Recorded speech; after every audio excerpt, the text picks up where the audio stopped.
Brian O'Driscoll on Off the Ball. With Vodafone, official sponsors of the Irish rugby team. Team of us. Everyone in. And Brian O'Driscoll is live in studio with us. How are you? Nathan, really good. Nice Johnny Sexton style haircut you got there. Very good. Give me the Johnny there, yeah? I said I don't want to look like I'm auditioning for an episode of Peaky Blinders, so keep it shortish. Keep the grey hairs away, but not so short that you make you make it easy for the headline writers. Were you a man for the championship haircut? Not really. I look back, I probably should have been. You know, I looked at some of the messes that I kind of sported. Did you get the highlights put in on a Friday before a big game? Nah, not so much. They were kind of pre-Six Nations, well, we didn't have any Heineken Cup semi-finals or finals back in those days. No, there's a lot more preening these days, a lot more focus on looking good in advance of... Did they get the hairdresser down to Carton House? It must have been Portugal. You could only... let's blame Portugal on the butcher job. But interesting that Johnny got sucked into it too. He's obviously greying on the sides too, so he's keeping it tight. But to go that high at the back, and because he's such a dark head of hair, yeah, it's an interesting look for a 33-year-old. It is a difficult balance because I get you shouldn't have your hair so short, you're too old for that. But getting rid of the grey hairs on the side, the only way to do it... I think that looks good. Thanks. That looks good. How much was that? €45. No. With the beard trim as well. 45. Do they do the eyebrows? No, these just look good naturally. Yeah. Yeah. Now, in fairness, I was in there for an hour and a half. I would have happily been in there for 20 minutes. But unfortunately, such is the modern barber in Dublin, it's an hour and a half job. You get value for money. An hour and a half, yeah. Who has an hour and a half to get their hair cut? Nobody. As he was starting the beard, he said, lie back there and relax. I'm like, I can't relax because I'm massage? already an hour. Head massage, the whole shebang. It was midday though, because you could go in and do the dog on it, offering you a beer and a whiskey and all that. It's like, no, just get in and get out. Massage chair, feet up? No massage chair. Okay. Not that posh. Okay. That's going a bit over the top. Anyways, we've gone off on a slight tangent here. So, how Joe Schmidt-like was that performance? There were parts of it Joe Schmidt-esque. We were talking about it in the studio with ITV. It's impossibly hard to change things around in a short space of time. The camp, Christmas time, half a week in Portugal before a week's build up to the Scotland game. So impossible to change that much. I saw enough to get excited about how it can be modified. I think if you look at the structure, lots of teams are doing the same thing where they're keeping their tight forwards between the two 15s, then they put a little bit in their back rowers and maybe a hooker out in the extremities.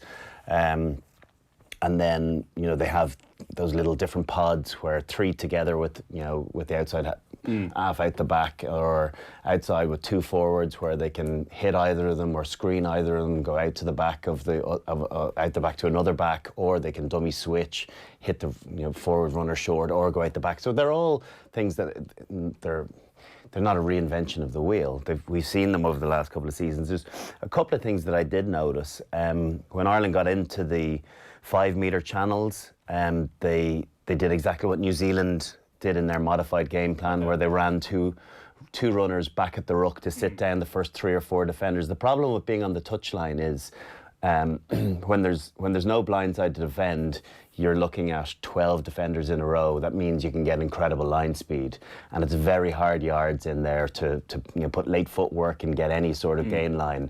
So what New Zealand did, and now what Ireland are doing, is they run those two runners in to hold the inside defenders and then throw it out the back to Johnny. Now, he also had a pod outside him where he can hit either of them, or he could screen both of them to another back behind them and go to the width. So what it does is it holds the inside defenders, and then when defenders 4 to 7 or 4 to 8 come up, the further you come out of the defensive line off your initial starting point, the more vulnerable you feel, the more disjointed you're going to be, because you're going to have different people in different positions with different line speed, and then all of a sudden you can get a dog leg, and that's where smart players are able to pinpoint who to target and what space to get after. So if you're committing 2 extra players in there, do you want the ball out super quick, or does it actually give you a little bit more time to get the ball out to Sexton and the players outside?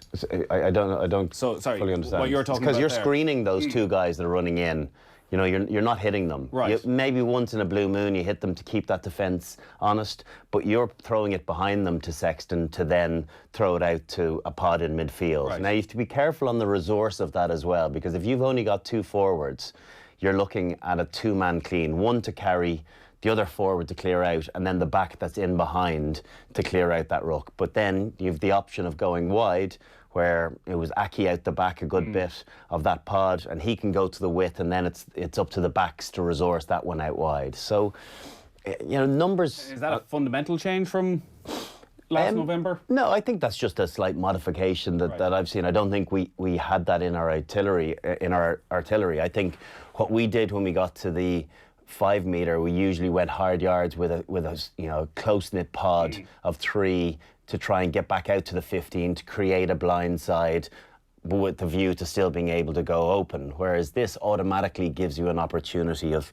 sitting the defence down for a fraction and then still playing to the midfield. The best place you want to attack from is midfield, because you break that defensive line up. If you're looking at midfield, you say you get one of their defence into the ruck, they'll have two in the backfield. That means they have 12 in the front line. Right. And that means 6 each side.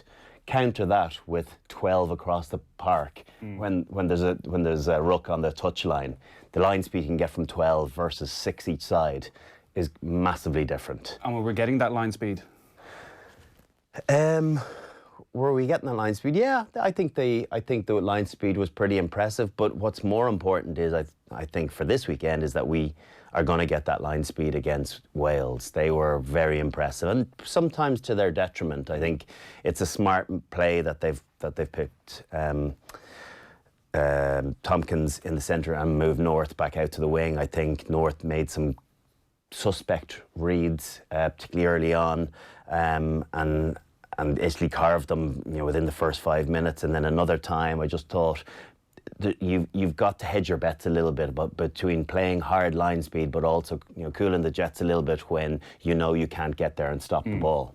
And they get away with it against Italy, where you'd imagine. Well, Italy were poor.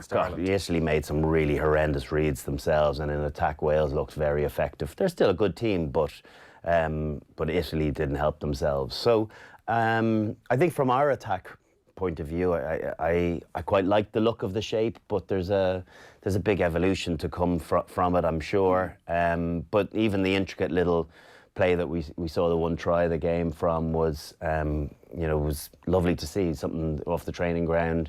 Don't know, was it as a result of penalty advantage? I probably feel it was. As soon as the arm went out, rather than try and bludgeon the opposition to death or go to that Hail Mary kick pass, try and do something else where you can put together a couple of passes and create a chance of breaking them. And they did exactly that. Timing of Conor Murray's pass was immaculate.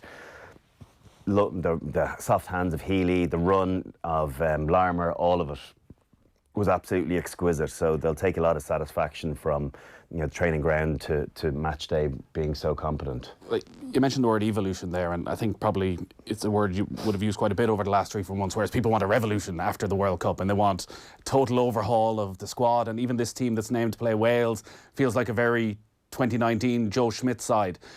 You've been in this situation, and when new coaches come in, like, what sort of time frame should we be giving Andy Farrell before we're properly judging him, saying this is an Andy Farrell team who he's had on the training pitch for enough sessions whereby he can get across his way? Is it a year? Is it probably by the end of the a year? Six Nations? No, not by the end of the Six Nations. No, I think a calendar year is probably fair. A summer tour and November test matches. By the end of that, I think you'll have a very good understanding as to what setup his team is going to look like for this period of time. We talk about evolutions and revolution. The evolution will need to continue after his first year as well. We saw the issues with Ireland, it became stagnant and repetitive, and as a result, very easy to read. So the game needs constant evolution as well, of modifying game plans and their structures, and setting up in one way but doing something different than the week before. That's part of the game of chess that is rugby as well. So I think we'll learn an awful lot from this Six Nations. Definitely by the fifth game, but I think you've got to give them time. We haven't done what France have done. We haven't cut everyone over 30. We don't have the playing pool to be able to do something like that, where if we did that, we'd get annihilated in the Six Nations, and there's big financial implications to that. So that was never an option for us. So I wouldn't say it's a halfway house. I think it's the safer side of a halfway house with some of the selections. But you'll see the integration of some newer players coming through. The Caelan Doris, Max Deegan, coming off the bench. I hope Jack O'Donoghue will be seen. And these sort of players coming through, Addison getting more game time. Guys that are showing for their club and then are capable of stepping it up. It didn't feel as though Ireland were playing with a point to prove, even though it was the first time they were on the pitch together since the World Cup, in terms of the intensity that you might have expected. And even listening to Cian Healy yesterday talking about the Wales game, that it's not about vengeance or it's not about revenge. I almost thought the players would be going on the pitch with a massive chip on their shoulder, that the criticism, the stick they've gotten over the past few months, that they'd be going out there and taking that out on the Scottish players. It didn't feel like that happened. Yeah, it's a new sensation to this team as well. You look at how much they've been lauded over the course of the last 5 or 6 years with what they've achieved, and all of a sudden, they're a side that are there, easily to pick off because of what happened in the World Cup. There's in some factions there's a newfound hatred for them, or disdain or dislike for them, which is, for now, completely unnecessary. They came up short in the World Cup, lost to the host nation, who were a very good side, and then got well beaten by a much better team. That's got to affect their confidence as well. It does. It's going to knock knock the wind out of your sails for sure. And now there's a new coach, so it's almost if you maintain the same coach, I think there'd be way more baggage to carry with you, and the need to feel as though you need to put things right, whereas you're working on a blank canvas or a relatively blank canvas with Andy Farrell, where there's an opportunity for new players that mightn't have been in the reckoning previously to now get him on side and get more international honours. So I think that's all part of the next year. I think to expect magic immediately is too much, and it was a better performance second time watching, as a lot of them are, right? Because it was a really tough test match, and I think I've been involved in Six Nations games against Scotland, really tough physical ones. They mightn't always be a thing of beauty, but they're a grind, and so I can appreciate that. But part of it is that our expectation levels have risen significantly. With Grand Slams, with beating the All Blacks, with winning series away from home, and now, even though we've had a step backwards the last year, the expectation is to play better than we have done. Not to stumble over the line against Scotland. Yeah, exactly. I think there's this belief that we're significantly better than Scotland. Well, not if they play well and we're decent without being brilliant. It's going to be a close game. That's why Six Nations is so hard to win. That's why it's so difficult to win a bloody Grand Slam. There's obviously a lot of expectation around Conor Murray as well, and he's retained his place for this weekend. Did he do enough? I don't think he did. I don't think he was bad enough to replace, which is not a way to look at it. I think he was solid, and I think there's an opportunity to maybe play someone else play John Cooney after this game. I think if they could get ahead and get 2 victories on the bounce at home, I think the shackles come off a little bit. You're going to win your 3 home games. You should win your 3 home games, and worst case scenario, you lose your 2 away games. That's not the end of the world. Whereas if you only manage to win 2 from 5 in the Six Nations, that's not going to be a good enough start for Andy Farrell. So I can understand why he's going with a tried and tested a little bit more. Conor Murray was okay. He didn't set the world alight like we've Probably seen. not really enough for Andy Farrell. I often go back to the line with the Kildare footballers and Kieran McGeeney to Johnny Doyle saying, I don't need you to be one of the best 6 forwards in Kildare. I need you to be one of the best 6 forwards in the world. And that Andy Farrell doesn't need Conor Murray to be the best scrum half in Ireland. He actually needs him to be the best scrum half in the world if Ireland are to really fulfil what he wants over the next couple of years. And we've been spoiled with the quality that we have had for 8 or 9 years. And when you get used to that as well, it's no different than getting used to winning with Ireland under Joe Schmidt.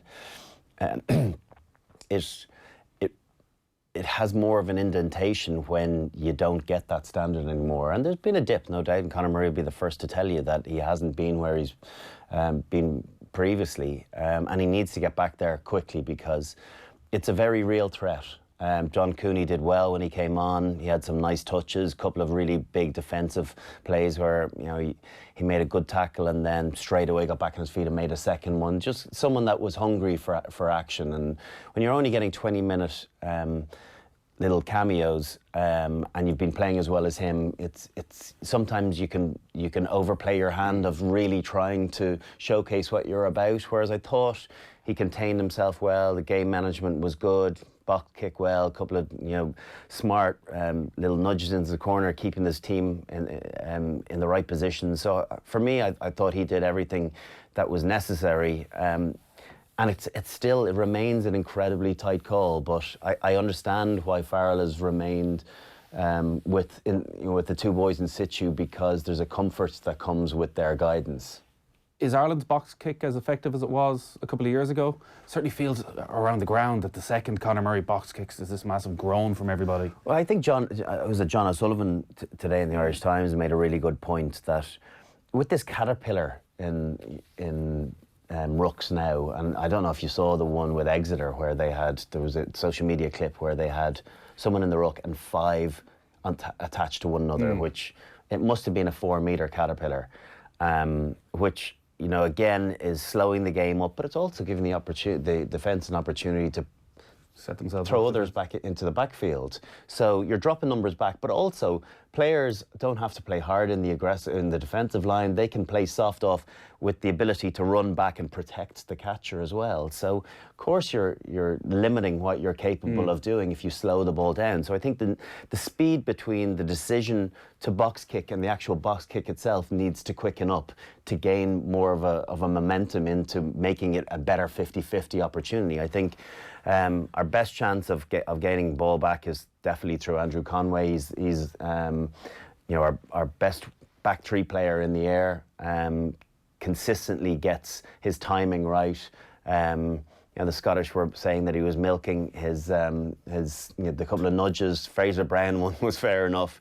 I think he probably... Well, he gave him the eyes, and the second you give him the eyes... Yeah. But also, you have to remember too, if you've got eyes for the ball only and someone, knocks you off kilter, it really does, throw you. And it might look a bit more dramatic than it needed to, but... In both cases, we don't want teams milking penalties, but I thought it was a simple decision for the ref. Should Murray be at a stage in his career that he's able to realise mid-game that actually Scotland have this figured out, that they're getting men back quickly, and try something different? Yeah, well, the problem is if you attack, or if you set up to kick, well, you've no alternative option. So, where you see you see the caterpillar and then one player will stand directly, or a foot behind the ball because that player can't be in front, and then the scrum half steps in behind them to kick it. What defence is going to feel threatened by that setup when they know it's coming? You have to show something as an alternative option to interest the defenders and make them look at things differently and make them stay hard in the forward line rather than immediately turn their backs and filter back into the backfield. So, I think I can understand the frustrations of the public because the box kick, we're not getting as much success out of it as well. That's the other thing. If you get 60% of your box kicks back and you get possession from it, people will get over their disappointment of kicking the ball away. Whereas now, I don't know what the stats are looking like, but it feels as though we're kind of getting 25-30% of them back at a push. And that's not a good enough return for kicking possession away. That article in the Irish Times that you mentioned, touching on Ireland's kicking game then, Andy Farrell's side kicked the ball 29 times, Sexton 10, Murray 8, and then you go down to 2s and 3s. Jordan Larmour kicked the ball twice, received the ball on 7 different occasions. One of them was a chip and chase. On the 5 times he ran the ball, there were no line breaks. Is he kicking it enough, or do you prefer to see him ball in hand more often? No line breaks on on receiving the ball. Good line break from receiving a pass from Johnny Sexton when he worked hard. What was it? I made notes on it. Just after 6 minutes, and that's what he does brilliantly for Leinster.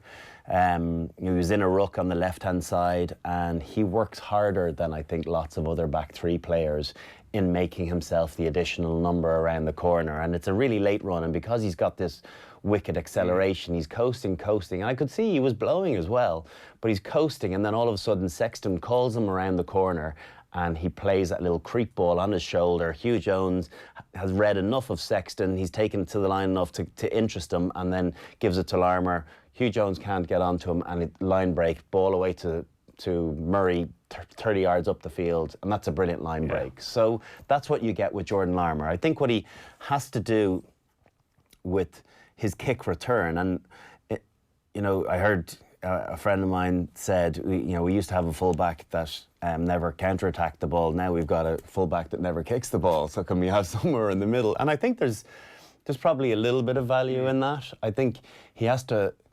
gauge when best to do it. There was one incident where the ball was kicked over his head, and he got an arm to it, but it continued on 10 or 15 metres. Now, it's not a hard and fast rule, but if you're a full back and you have to go back for the ball and it's hit the ground, and you've lost immediately, a bit of control. you don't know what's coming at you. So your first thought should be relieve pressure. Now that can come by a couple of different ways, but what he did do is he identified that Stuart Hogg was the only one chasing him. He was the one that had put the kick in, and he thought, why not have a go here? And actually, I think it was probably a good decision. Hogg got away with it. He after Larmour chipped it over the defence, he took him out of it, and it should have been a penalty up around the halfway line. But I think there's a boldness to Larmour and a little bit of a maverick, where he just needs to contain himself a small bit. I think there's an excitement around it because he generates. He generally can create things himself, either for himself or for someone else. But the time that Conway, after that terrible Ali Williams kick into the in-goal area, Conway ran it out and then running into touch on your 22. You just can't do things like that. That's sort of unforgivable for a back three player. And we're all for excitement, but that puts massive pressure, and your pack will not thank you for that. That's just experience. It is, and it's coming. But listen, I would prefer him to be doing this than being too cautious, because this is his natural game. And he'll learn, be it through the hard way or through experience of playing in close, tough physical games like this, that he will not get away with that against better sides.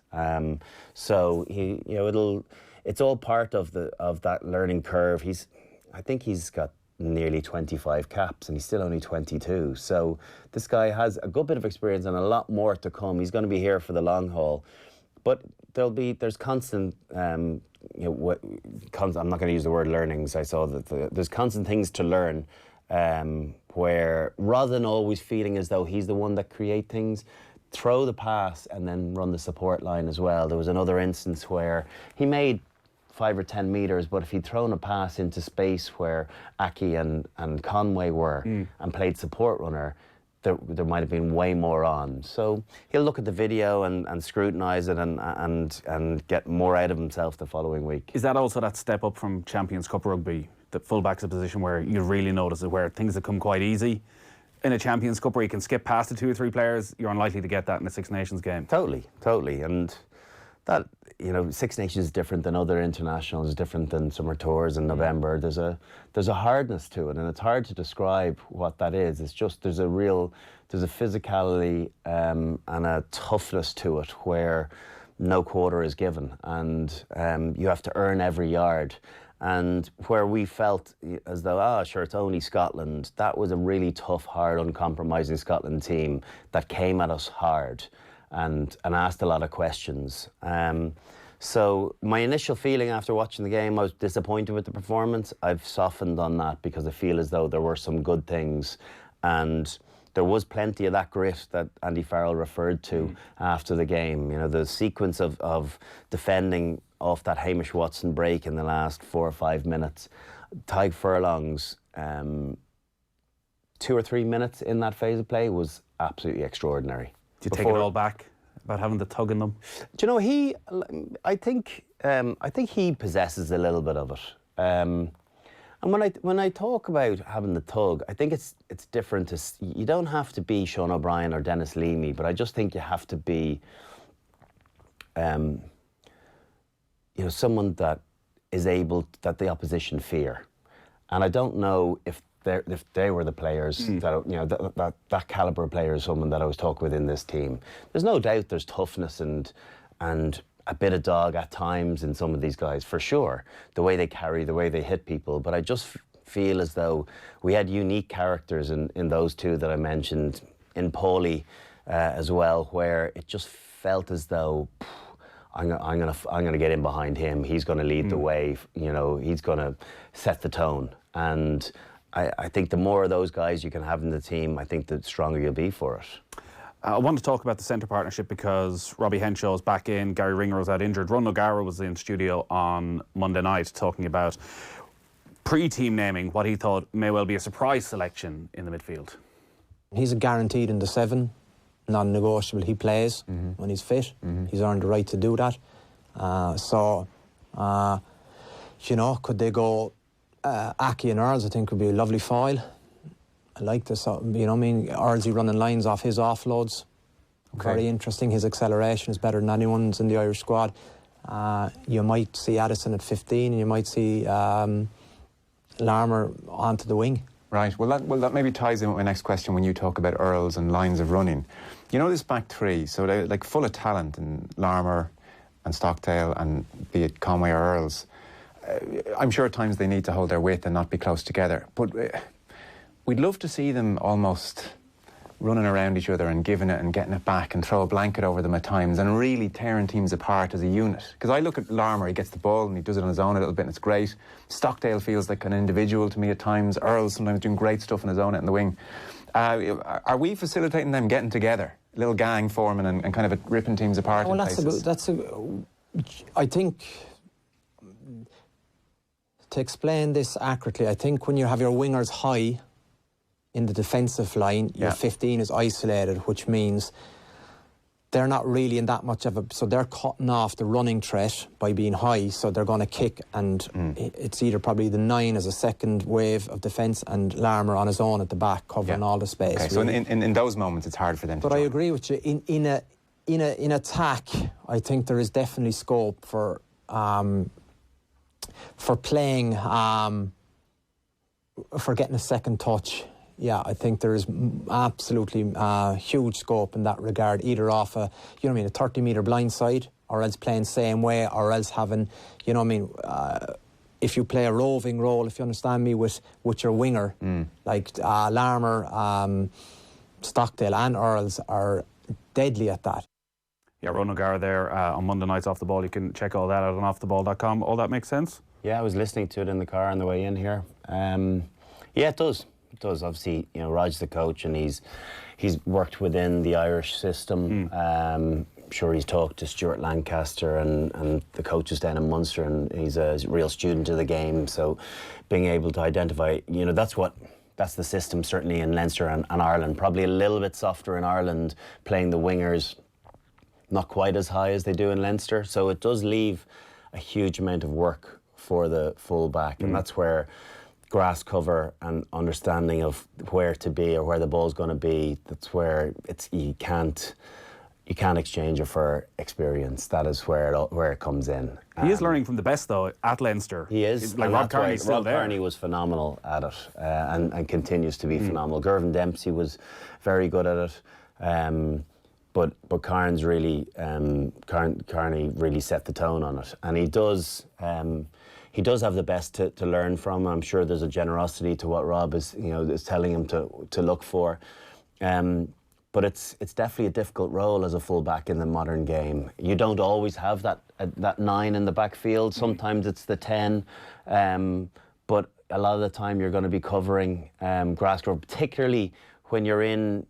From 40 out from your line, that's where you're going to find yourself on your own, because that's where there's going to be more of a ball in hand attacking threat, and that's where you're going to have to cover more grass yourself. So I think with regard to getting second touches, I totally agree. Nothing's changed there. A second touch means passing, means offloading, means changing the point of contact. And Ireland have been guilty in the past of going through too many phases and not pushing that pass. And I hope that the shackles will be off a little bit more, with a willingness to throw those 50-50s and game breakers. The one like Aki threw out the back door to Stockdale that was batted down by Maitland, just because that didn't go to plan and he'd made an error just before it. You shouldn't discourage him from throwing them.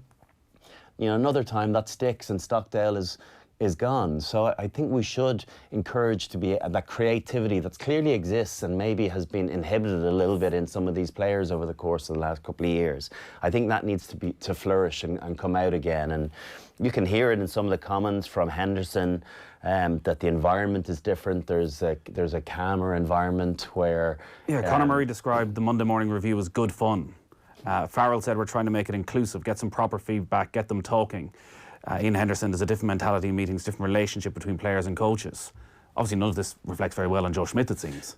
No, and sometimes, you know, winning papers over cracks. It does. It's, you know, I've been in winning environments where it hasn't been brilliant, but it doesn't matter because the bottom line is you've won, and it's about those celebrations and the success that comes with that. So when it does unravel, it tends to unravel much quicker. And I think definitely over the course, from my understanding, over the course of the last year of the Joe Schmidt tenure, that there was an increasing growth of unhappiness within the camp. I think there was a time when teams used to like leaving their provincial setup to go into national camp, and I think it became a reverse, certainly with some of the Leinster players, of enjoying being back at Leinster rather than being in a real bubble, a rugby bubble that you couldn't escape in the Should Monday camp. reviews ever be fun? No, I you know, it's easy to say that when you've won. It won't be fun when you lose. But that just shows, you know, the game is all about winning and losing, and it's great when you've got a win, and it's horrible when you are on the wrong side of the result, and that'll never change. Yeah. And players, you know, reactions in post-match interviews, you know, can teeter on a kick in the final minutes where they're elated, and then all of a sudden, you know, in despair because of how a game was transpired. So, I think that's just, you know, as someone that gives a lot of comments, I think sometimes, not that it's taken out of context, but I think if he could have that back, I don't think he'd say it was good fun. I think he said it was something slightly different because it was different, and I'd imagine that's what he enjoyed about it. Just on the centre partnerships, Ronan had suggested maybe trying something very different with Keith Earls alongside Bundy Aki. Keith Earls just getting back to fitness, he's among the replacements. So Robbie Henshaw's back in. Where Henshaw is in his career right now, it feels like he's in a bit of a peculiar place. He's 26, he's played over 40 times. Like, this should be his moment. Yet if everybody's fit and available, it feels as though he's behind Ringrose and Aki. Like, is he where he thought you'd be, expected him to be at 26? He's obviously had a huge amount of injuries. Possibly not. Yeah, he has. I think he hasn't had the run at games that you would want as a regular in any team, be it Leinster or Ireland. And when he's good, he's very good, and Ireland are very good as a result of it. I think he gives you huge direction, but it's very hard to come in stop-starty, not have any fluidity to your play, and always be recovering from something. And there's, even when you come back from an injury, you know, it takes you a couple of weeks to get over that, or 2 or 3 weeks to get over that properly, to not be concerned about it. And those doubts fester in your mind as well, and don't allow you the freedom to just go with playing at 100%. So they all have to be taken into consideration with any player. I think, you know, he's coming into the prime of his career, 26, 27, for someone with his wealth of experience and the shape and condition he's in, and the age profile is perfect. So yes, now is his time. It's a close call with Aki when the two of them are going very well, and it'll remain that. But I do feel as though the best balance is with a more attacking orientated 13 that has an outside break, that has that acceleration, that has the ability to beat people one-on-one and you know, create space for others as well. And I do feel as though of the outside centres that we have that are capable of doing that most are Gary Ringrose first, probably Addison second, and I would say Keith Earls third. I just like that dynamic of someone that can give you advantage line at 12, but also be a playmaker. But then as a 13, someone that can still give you, give you go forward through their ability to carry, but more so that actually tests defences. Because we talk about it a lot. 13 is one of the more difficult places to defend because you've got lots going on. So why would you want someone coming straight at you? To bludgeon you. I would.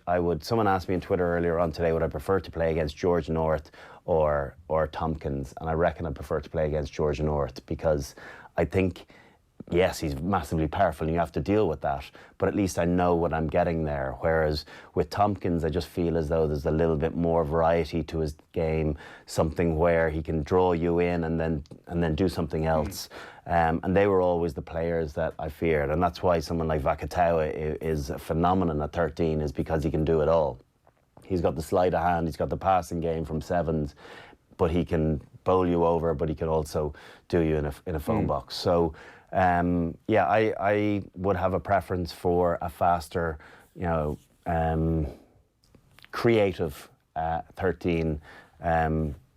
But Bundy and Robbie did well in the pre-warm-up game, and they were going to be the test partnership going into the World Cup, except for Robbie's injury. So we'll see whether that partnership can pick up where it left off last time out. It does feel in a way that this is probably Ireland's defining game of this championship, because you say earlier, you win your 3 home games, perform well in the 2 away games, and it's a decent championship. Lose this and you're very much on the back foot. Wales coming over here, 42-0 win over Italy. Again, talk about quick-fire reactions, the sense that, well, things have changed dramatically at Wales since Warren Gatland left, and how can Pivac's able to implement things in the space of 10 days that Andy Farrell isn't? Italy, aside from those opening stages, can you read anything into what Wales did there? Not massively. I think Italy were poor. There was some defensive reads, as I said, were like shocking. Off first phase once or twice. Sarto didn't cover himself in glory, unfortunately, on the first try. And then even with Dan Biggar through the legs pass, he just dwelled on him for too long. So there's 2 scores straight away, and the game is all about momentum as well. And Wales were, within half an hour, they were 21 points up and the game was over. And straight away they're changing and the mentality is different.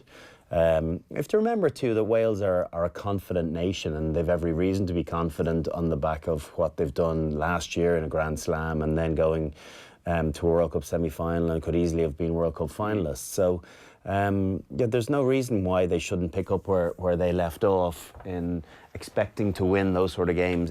The prospect is very different this weekend for them.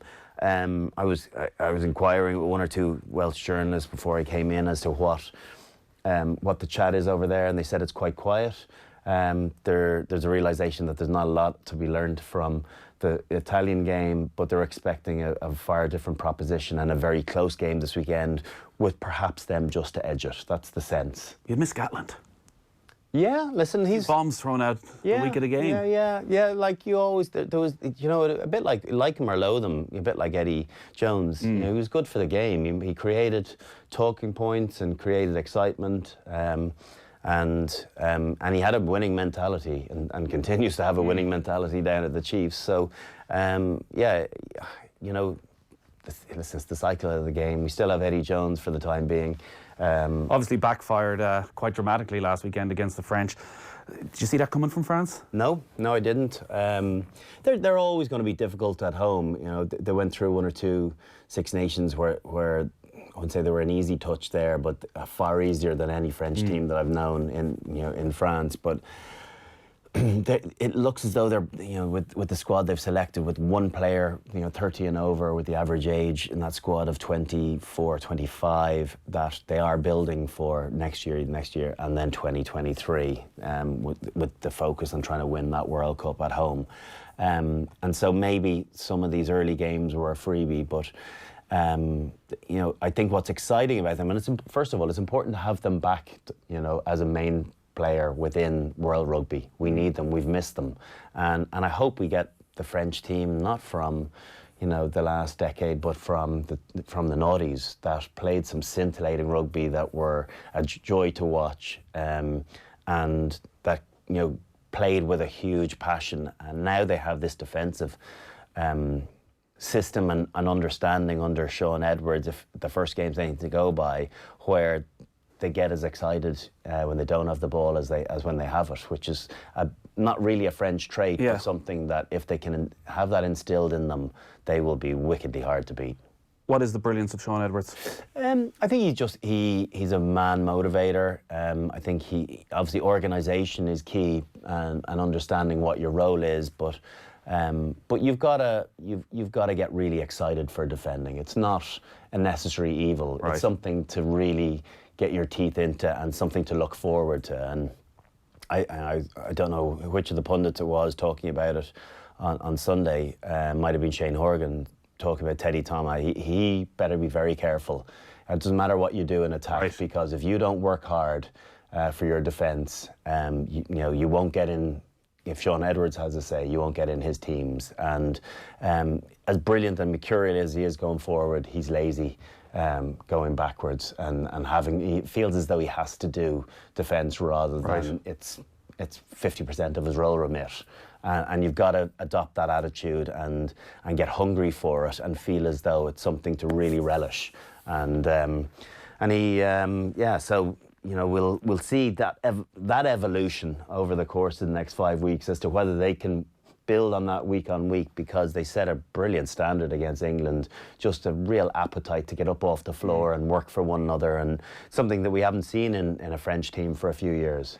Just before we let you go, this week on the Classic Game Club, Owen and Joe and Neil were looking back and watching the full 80 minutes of 2009 Grand Slam game against Wales, and we're just talking about the differences in a decade in the game of rugby and how much kicking there was in that game compared to now, where probably 2-3 times as many kicks, whereas now it feels like there's a lot of kicking. I don't know when the last time you watched it was, probably the year of. When you watch rugby now, does it feel like a very different sport to what it was even in 2009? I watched the Heineken Cup final in 2011 against Northampton with Dylan Hartley for BT. Right. About 2 months ago. Don't know how he agreed to it, but but looking at it, it was like a different sport. What way? When we look and laugh at Rugby BO, that's us in a few years' time. Where, it was fast and frenetic, but you didn't have the deception you have. You didn't have the pods. It was a simpler game. But that said, I know that Leinster still look at some of our backline plays that we did back at that era because of lines of running. So that doesn't change. Just the systems and the setups of trying to break down defences, because that's the real improvement. Defences are so hard to break down now that you've got to think your way through it, whereas before it was almost waiting for someone to make a mistake and then you'd capitalise on it through bludgeon or through footwork. I think now you expect and need a little bit more than that. So it's funny watching it back. It seems like a world ago. What's your prediction for Saturday? I think there'll be nothing between the teams. I really don't. I think it'll be a score one way or the other. Go for the draw. It feels as though it's a cop out when you go for the draw, because you're never going to punt on something that's 19-1. But it's probably a pretty good bet, because I do feel as though it'll be super tight. But I'm going to go for Ireland just for a win, because they're at home, but for no other reason. It'll be a great test match, I think. Our rugby coverage is thanks to the Vodafone team of us, everyone in. Brian, great stuff. Enjoy the weekend. Cheers. Brian O'Driscoll on Off the Ball. With Vodafone, official sponsors of the Irish rugby team. Team of us, everyone in.